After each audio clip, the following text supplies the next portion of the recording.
Hello, welcome to my YouTube channel. My name is Francis Pinola. I'm a personal development and recovery coach based outside of Philadelphia, Pennsylvania. And today I'm back with another video, and this one is How Drugs Hijack Your Brain. And the small subtitle, It's Not About Willpower. And I think this is something that people don't often understand when it comes to drugs, substances, things that affect your neurochemistry, is that they take over your brain, they take over your willpower, whether you want them to or not. It's not about how strong you are, your motivation, different things in your life.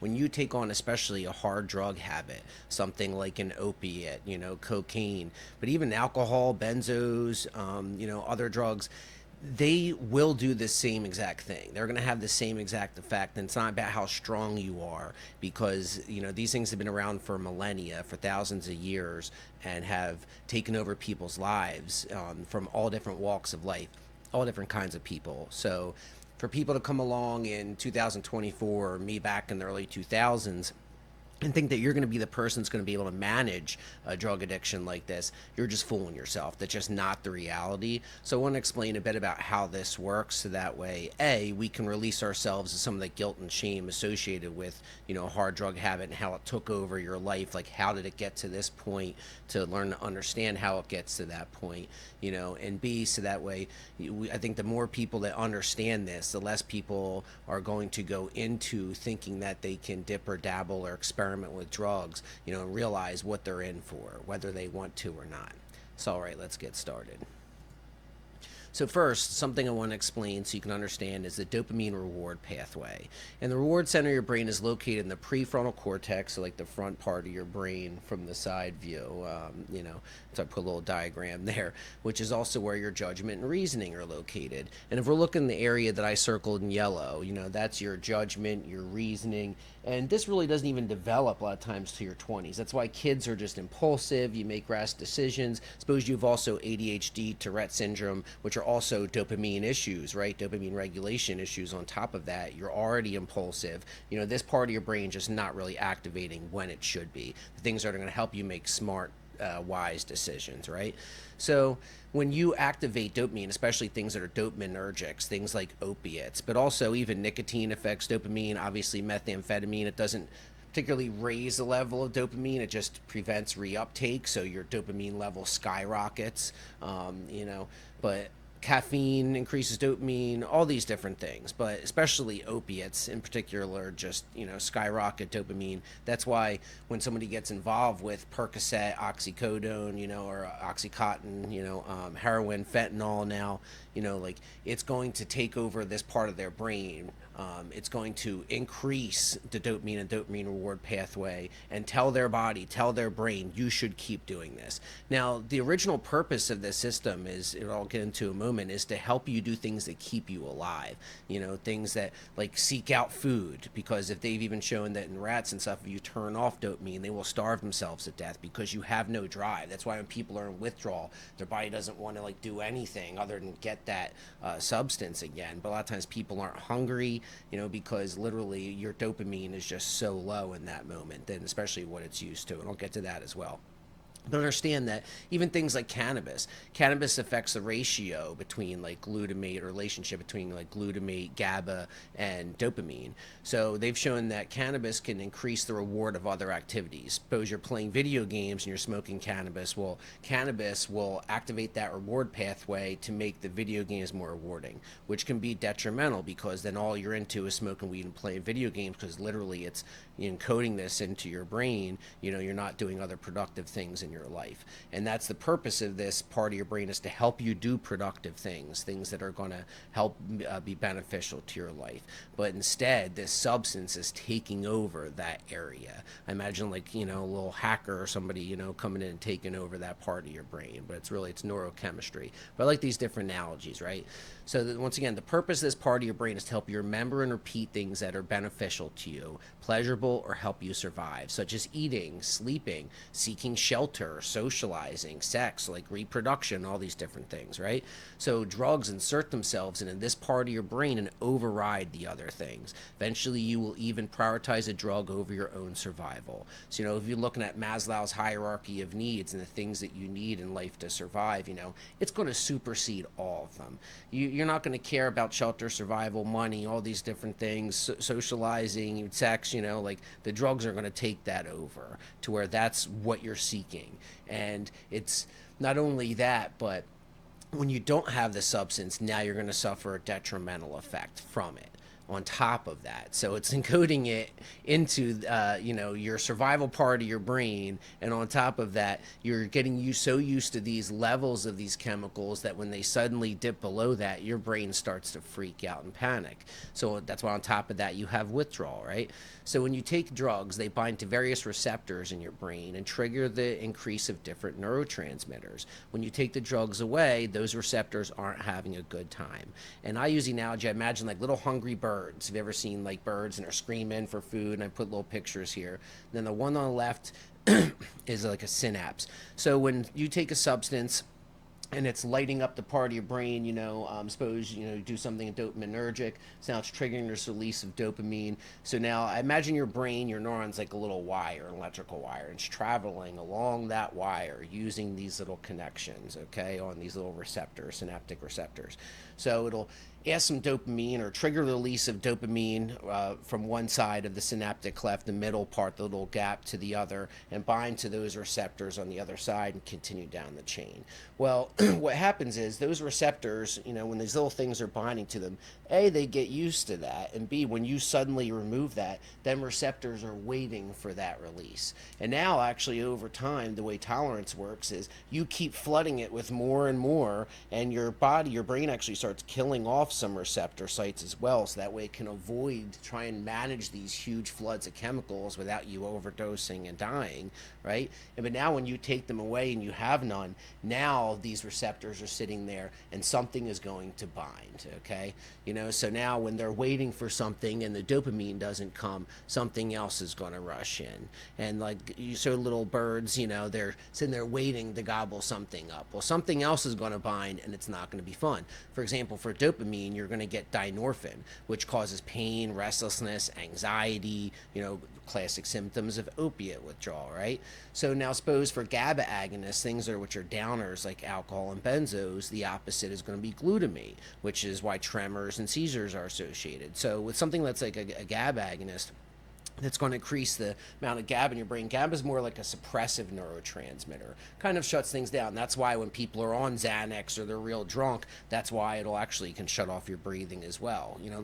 That's the thing. These different neurotransmitters don't just make you feel good or relax. They regulate your temperature, your breathing, things that are really critical to keeping you alive, right? And you're altering, these chemicals and these relationships, the amounts of them in your body, to where you're kind of feeling like that's why when people are real drunk, even your breathing gets real heavy. Anybody who's been drunk has felt that. You're like shutting down these different parts of your brain, right? So now when you've been suppressing it, that's why in the light levels, it just shuts down that reward, or actually the judgment part of your brain, rather. So that's why when you're on light levels of alcohol and opiates and things, you're just like woohoo, and you're not really thinking of consequences. It's why also people don't have anxiety. Well, sometimes anxiety can be helpful because it keeps you from doing things that aren't beneficial to you. But if you completely shut off your inhibitions and just do whatever comes to mind, you're just pure impulse. It's how we can get ourselves in trouble, right? So you've been taking these GABA agonists that are kind of suppressing things, and you remove them, just like removing the opiates and the dopamine, and dynorphin comes in. Well, now glutamate's going to come in. Glutamate's an excitatory, neurotransmitter. So that's why, the original benzos were like seizure medications to kind of calm down these signals. Then when you take them away, now all of a sudden you have this hypersensitivity even of these receptor sites, to these chemicals. So now, because they've been so used to being activated, they're waiting for something to come in, the other thing kind of, rushes in. It's not a good time. And that's why withdrawal does not feel pleasurable, whatever substance you're withdrawing from. So it's kind of like a rebound effect that or I guess, going the opposite way, that you've spiked your chemicals so much. And if here was your initial baseline, right? Let's say, so here's your initial baseline, you spiked them up, now you're below what it was. And you're going to have this diminishing rate of return too with every substance. With tolerance, now you need more and more substance to get you that point, and then you're back down. So now what you used to do previously doesn't raise you up to what used to be your baseline level of this neurotransmitter. Your brain's not having a good time. So you're fighting this losing game against tolerance too, that you need more and more of the substance to try to achieve the same effect. Then when you don't have the substance, now you're in it worse off than if you had never touched it in the first place. So I'm a million times better off now not having to deal with opiate withdrawal, than I was having these big spikes and these giant troughs. I'd rather just not deal with any of that in life. That's why it's all losing game. Not only that, while it's encoding itself into your reward pathway, it's going to make you prioritize it over your children, your family. It's not about how much you love your kids. It's not about what you want in life. Like these different drugs, especially depending on how strong they are, the things you're doing, whether it's meth, opiates, crack cocaine, that like skyrocket these different neurotransmitters, it's going to have this effect. It's not about whether you want it to or not. It's not about how strong you are. It's not about willpower. It's about what these chemicals do and how neurochemistry works, understanding how your brain works, right? And in some ways, I'm oversimplifying these neurotransmitters and these processes. Like this, the main takeaway is that your brain is a complex, delicate system. Taking substances that drastically alter the levels and ratios in your brain leads to many negative effects. As I tell my clients, you may feel like you're having a good time, but your brain isn't. When I tell people, especially let's take ecstasy, rolling for instance, or MDMA, when people's like eyes are shaking back and forth, your brain is not having a good time. Like you could be theoretically approaching like serotonin syndrome because you're spiking in that case serotonin so much. Now that's why I suppose somebody takes psychedelics or something that boosts serotonin and they're on an SSRI, a selective serotonin reuptake inhibitor. So now their brain's putting in all this serotonin on them low receptor sites, and instead of being reabsorbed, it's not, because you're on the SSRI. So now it just keeps flooding and people can seize and die. Like I've also seen the ways that these party atmospheres and drug atmospheres can go terribly, terribly wrong. And that's the thing. A lot of times people are they're trying to party, they're trying to cope, they're trying to do stuff, but understand how these drugs work, what they do to your brain, and what are some of the long-term effects. Like if you don't understand what you're getting in for, like I really didn't understand when I got involved in the Oxycontin in early the 2000s. I truly didn't have an appreciation for dopaminergics, for opiates, for the dopamine system in my brain, like understanding how that related to my ADHD, and then especially give a person with ADHD and different things, opiates, like it's just, it's a horrible match. It's a toxic situation because it feels like it's solving your dopamine issues, but it's really not, and that it will take over your life even more. That's why literally one of the red flags or the risk factors for substance use is having ADHD, because you already have kind of dopamine dysregulation issue. A lot of times issues your prefrontal cortex with judgment, reasoning and impulsivity, and now that takes over. So it's just, it feels like you're helping yourself, but you're really not. You're self-medicating in the worst way possible. Like I said, it feels like your brain has a good time. Like when you're rolling, if you feel like you're frying, you're frying. You're literally, your brain is an electrical system. So when you're feeling like you're frying, you're literally frying those neural pathways. You're sending neurotransmitters so fast, faster than your brain can barely deal with. It's just trying to keep up and go back to homeostasis. And meanwhile, you think, oh, look, this is a fun party. And it's like, I get it. And the people in their 20s that are running around at raves and stuff, doing this stuff now, like, you really don't know what it is you're doing to your brain chemistry. And like, this is literally what I do for a living, is talk to people that get too deep into different substances. And then next thing you know, you're talking to a counselor, you're talking to a peer, you're in treatment, inpatient, outpatient, what have you. And you're like, how did I get here? I understand how you got here. That's the thing. Like, once you can really understand how all this stuff works, understand there's a lot of people that know how this stuff works and they're making loads and loads of money off it, you can take some of the guilt and shame away from yourself, but also have far more respect for the substances themselves. And I think that's what we're missing, is people don't respect drugs. And understanding how powerful these substances are will help you, I think, to, steer clear of them. Because there ain't nothing in life that's gonna make me go back to an opiate addiction. I know way too much now to ever try and that's what I had to accept, is that I can't manage this. I'm not going to be the person that comes along to conquer opiates. It will conquer you. That's what it's about, So let's see, I think I got one more slide here. Let's see what time we're at, like 15 minutes. Okay, I try to get through this kind of quick.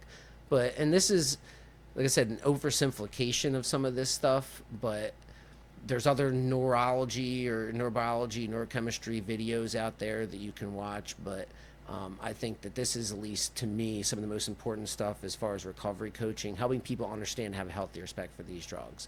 Understand to be kind to your brain. It's the only one you've got. It helps you function 24/7, like all these different functions, temperature, breathing, your how hungry you are, literally your desire, how you judge the atmosphere around you, whether something is pleasurable or not, whether you're having a good time or a bad time, whether when a kid is sitting in class and one kid loves sitting in class and learning, the other kid is having a horrible time, or at the gym, one person's exercising and they're getting so much dopamine, like this is wonderful, and the other person's like, oh God, I'm at the gym, I hate being here.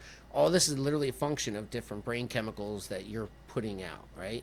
So if I can learn how to have this relationship with my brain, learn how to, even through my perception, not having to take substances, alter the different neurochemical neurotransmitters I'm putting out, that's amazing stuff. And just be armed with this knowledge, I think, can just help people in their recovery just a million times over. So it helps you function 24/7. The better you treat it, the better relationship you have with it, the better you will feel. And like I said, feeling is a mixture of what chemicals I'm putting out at the moment. So if I know I can alter how I'm feeling in the moment with drugs, but by flooding my brain with serotonin or dopamine, or nicotine, or like I guess what norepinephrine, acetylcholine, different things, like I know if I'm flooding that, I can change the way I feel on this drastic scale. Well, I must be able to affect it on a smaller scale, just through my diet, activity, my perception, my cognitive behaviors, all these different things. The amount of hydration, my blood sugar level, right? All these different things. So like learning to have more respect for my body and my brain as a system, and learning how to, monitor myself, see how I feel, and change the things I can within my life to feel better physically and mentally. Like, it becomes this fun process. And instead of having to have these, cheating flood of chemical moments, I can just manage it on a day-to-day basis.